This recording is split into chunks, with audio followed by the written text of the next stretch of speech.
தனிப்பட்ட முறையில் நான் கேப்டன் அவர்கள் மீது மிகுந்த அன்பும் பற்றும் பாசமும் கொண்டு நேசித்தவன். என் மேல அவருக்கு தனிப்பட்ட பிரியம் எப்போதும். அதுல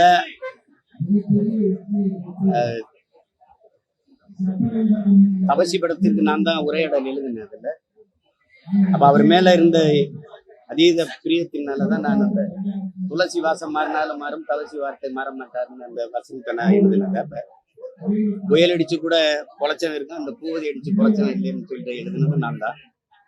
இப்ப அண்ணன் நாசர் கேப்டன் அவர்கள்ட்ட தவசி நீ என்ன வேணும்னே அவமானப்படுத்துற அப்படின்னு, நீ வேணாம் தாண்டா அவமானப்படுத்துறேங்கிறதுல அது உரையாடலாம் என்னை ரொம்ப பாராட்டி ரசிப்பாங்க. அது எங்களுக்குள்ள ஒரு எல்லாம் கடந்த அன்பும் பாசப்பிணைப்பும் இருந்தது. அது நாங்க ஒரே மண்ணின் மக்களாக இருந்தது கூட இருக்கலாம்.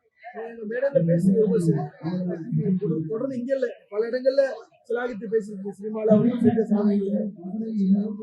பல இடங்கள்ல பாட்டை குறிப்பிட்டு பாடுவீங்க. பாட்டு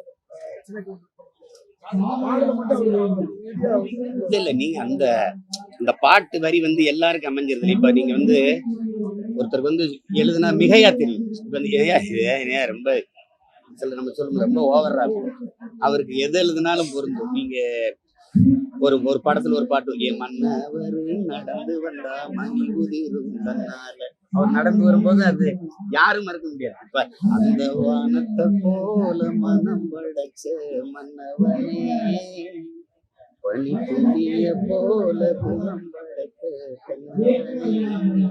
அந்த வரிக்கு ஏற்ப உள்ளவர். அவருக்கு என்ன பாத்தீங்கன்னா ஆளு ஜாண்டிக்கா கம்பீரமா இருப்பாரு, வெளிய உருவம் பெருசா இருக்கும், உள்ள ரொம்ப குழந்தைத்தனமானவர். அவர் பழகி பாத்தீங்கன்னா ரொம்ப வெகுளியான மனிதன். தன் கடுமையான உழைப்பால எந்த பின்புலம் இல்லாம அந்த உயரத்துக்கு வந்தவர்.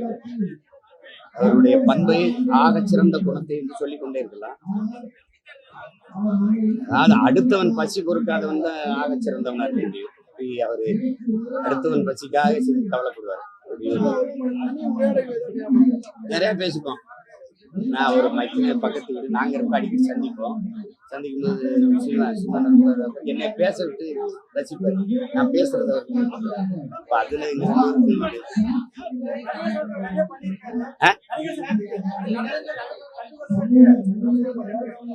யாரதான் அவங்க கண்டிருக்கிறாங்க. நீங்க எப்பவுமே வாழும்போது அந்த மகனுடைய அருமை யாருக்கும் தெரியாது. உங்களுக்கு சான்றுகளை நான் வரலாறு முழுக்க சொல்லலாம்.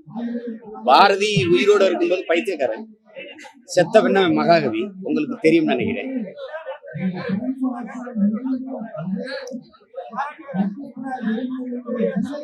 கேப்டனுக்கு நீங்களோ நானோ பாராட்டம் நடத்தணும்ங்கிறது இல்ல. எங்கிருந்தோ கண்ணுக்கு தெரியாத தொலை தூரத்துல இருந்து இத்தனை லட்சக்கணக்கான மக்கள் அவருடைய இறுதி பயணத்தில் நிக்கிறாங்கன்னா, இதை விட உலகத்தில் அவருக்கு சிறந்த பாராட்டை நீங்கள் வழங்கிட முடியாது. அவரை நீங்க தண்ணீரால குழுவாட்டி அவர் இறுதி பயணத்தை தொடங்க முடியாது. மக்கள் தங்கள் கண்ணீரால அவர் உடலை கழுவி அனுப்பி வைக்கிறாங்க. அதுதான் அவருக்கு கிடைச்சிருக்க ஆக சிறந்த பாராட்டு. அவர் இந்த மண்ணை ஆளாம போயிருக்கலாம், ஆனால் மக்களின் மனதை நிரந்தரமா ஆண்டு கொண்டிருப்பாருங்கிறது தான் உண்மை.